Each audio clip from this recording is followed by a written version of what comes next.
ኢትዮጵያና ቱሪዝም ምንና ምን ናቸው? ሊጎበኘን የመጣ ሰው ልቡ ተደስቶ ኪሱ ተራቅቶ መሄድ አለበት።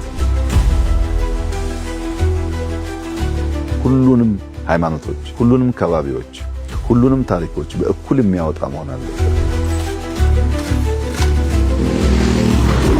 ደሰትበታለሁ፣ ይለይብኛል የሚሉት የትኛው ፕሮጀክት? ፋሲልን ዛሬ በሰራንበት መንገድ ቅርስ ጠፋ የሚል ስጋት 1% አታገኙ።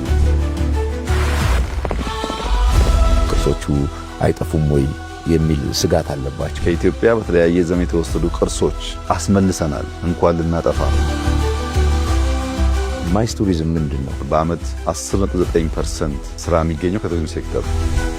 አዲሱ የኢኮኖሚ ሞተር ጠቅላይ ሚኒስትር ዶክተር አብይ አህመድ ከኤንቢሲ ኢትዮጵያ ጋር ያደረጉት ቆይታ